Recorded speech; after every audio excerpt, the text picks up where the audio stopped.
Hi people! Update. Today is March 9 of 2025.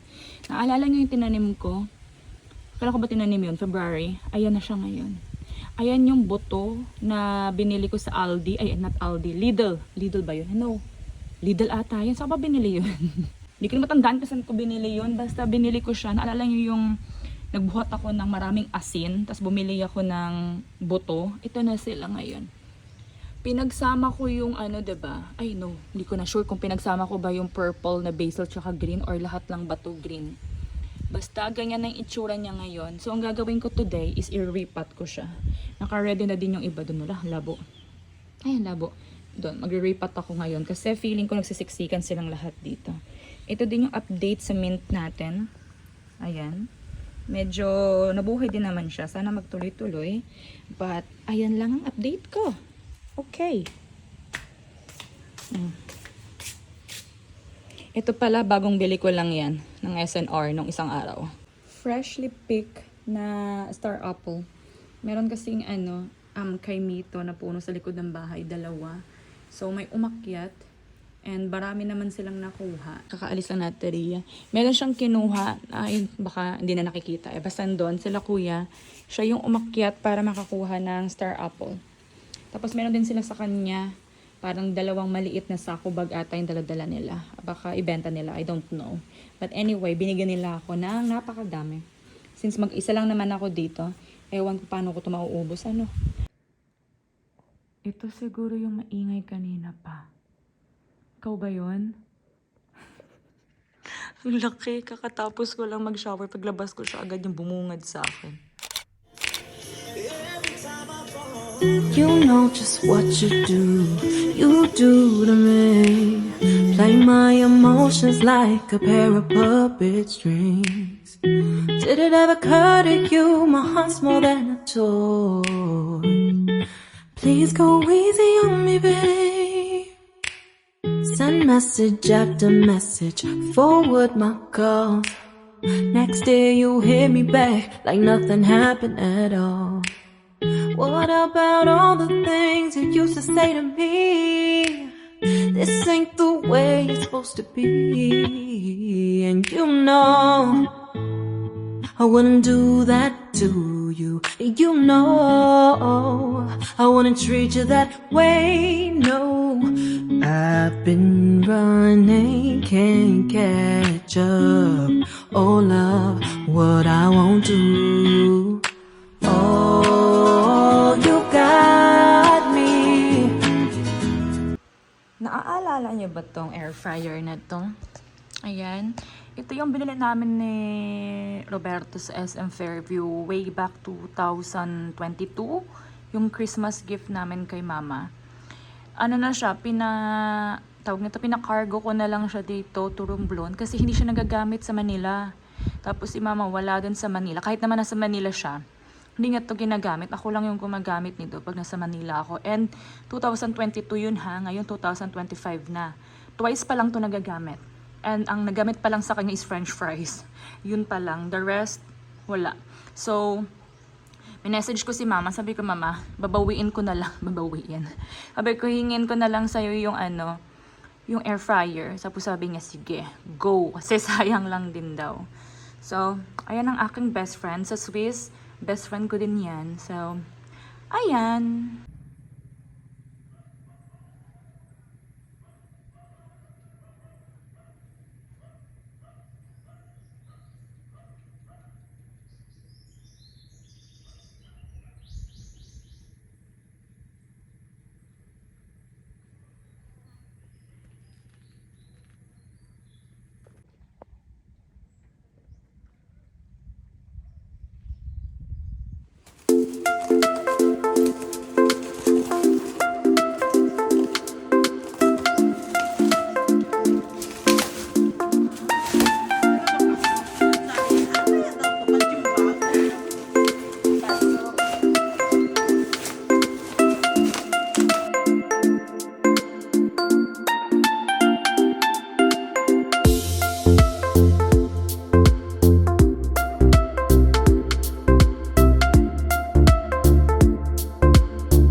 So, yung iba dito medyo nalanta na. So, si-save natin yan, hopefully.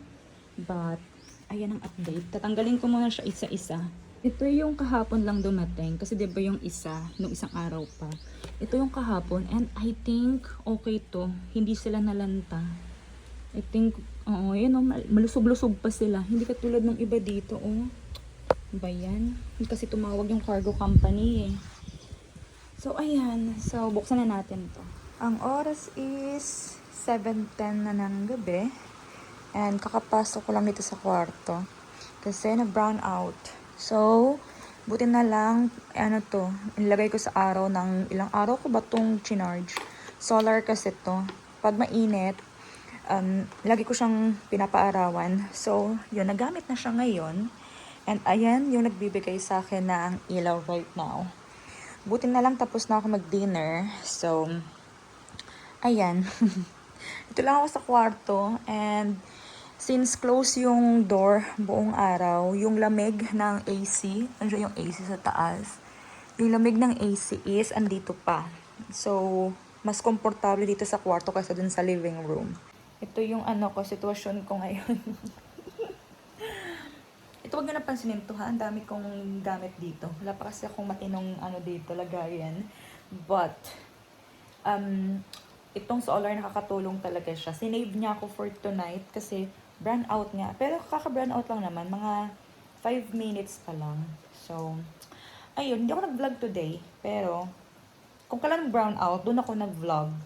But anyway, nag-edit ako ng ngayon ng vlog ng 2024. 2024? Ngayon 2025 na, March na. Nasa 2024 pa rin ako. But anyway, ayun lang naman. Dito lang ako. Me, myself, and I. And my flashlight against the brown out. So, ayun. Pagkatapos ko mag-vlog, biglang umilaw. Ayun. So, patayin natin to. I-save natin yung niya, battery. Nabili ko lang to sa Shopee. O, diba? May party-party pa nga yan dito. Saan na yun? Ayan. O, diba? Saan ka dyan? Party-party. Okay, save natin yung battery. And, umaandar na ulit sa AC.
Hello everyone! Good afternoon! Today is April 5th of 2025 and ang oras is hindi ko alam. Siguro mga around 4:30, mga something ganun.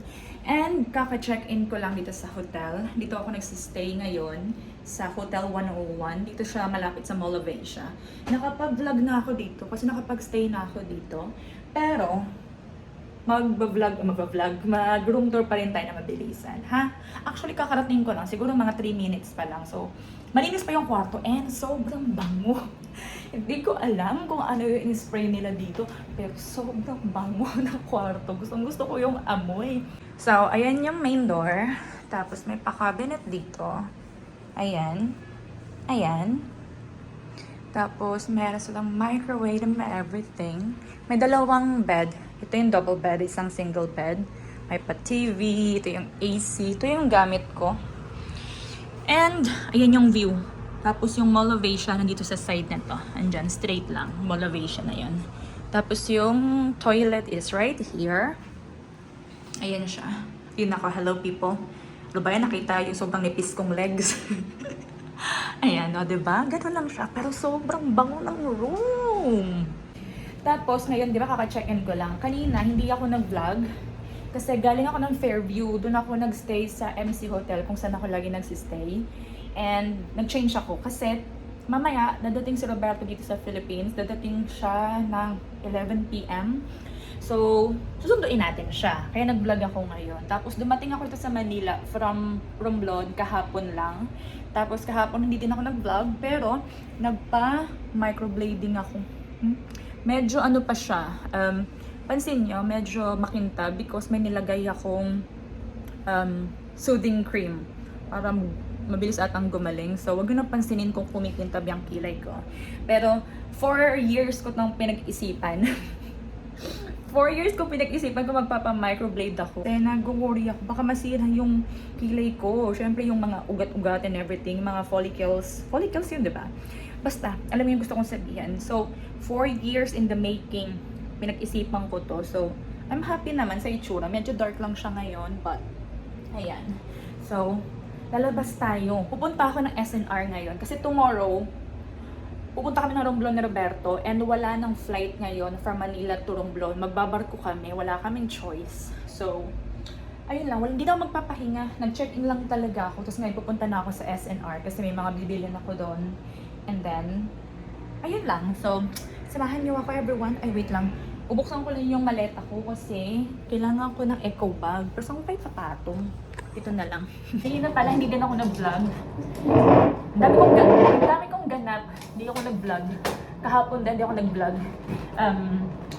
Pumunta ako ng dentist ko kanina. Galing ako sa dentist ko. Doon ako sa, yung malapit sa amin. So, doon ako sanay. So, yun, okay na. At least, may ginawa akong productive today. Tapos kahapon, kagabi, let me say, nag-dinner kami ng pamangkin kong si Micaela sa SM. So, ayun lang naman. Ito lang yung sinasabi kong eco bag. Yung binili ko sa Kultura last time. Ayan. From Kultura. So ngayon, punta na tayo sa SNR.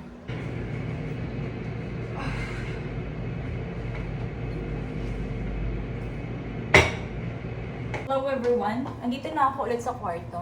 Kakarating ko lang and aalis na naman ako kasi 7 p.m. na and meron pa akong kailangan bilhin sa mall. Kailangan kong pumunta ng SM hypermarket or supermarket. Tapos, kailangan natin sunduin si Roberto afterwards. So, iniwan ko lang yung mga binili ko dito kasi meron akong biniling dapat ilagay agad sa fridge. So, kailangan kong bumalik talaga dito. Ngayon, SM na tayo. Saan na tayo ngayon? Mall of Asia. Tapos na tayo sa SNR and nagugutom na ako. Wala pa akong kinakain buong araw. So, andito na ako sa hypermarket ng Mall of Asia. Ayan o. Ito yung mga nabili ko for now. And andito ako, naghahanap ako ng mga herbs. Kasi kailangan ko ng, tawag nito, rosemary. Kaso wala ako makitang rosemary. Basil lang ang nandito. So, kailangan ko lang mag-give up, I think.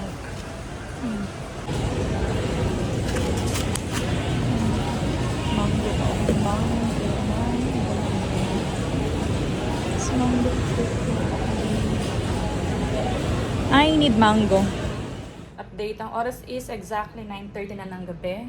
And kakabalik ko lang ng kwarto ko. Nag-pick up ako nag-order ako sa Grab Food kasi gutom na ako. Hindi pa pala ako kumakain buong araw dyan.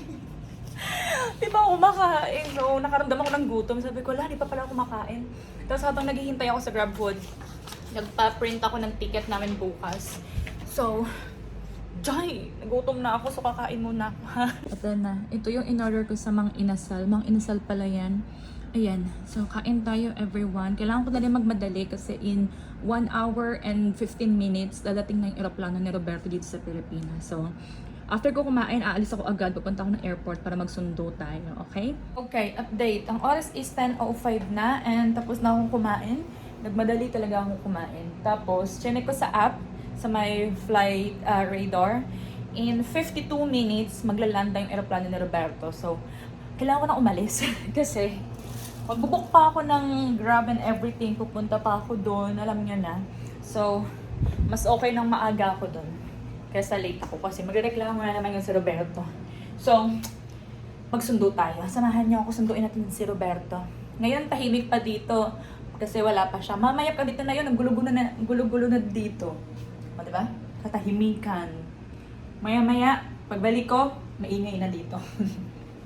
So, punta na tayo.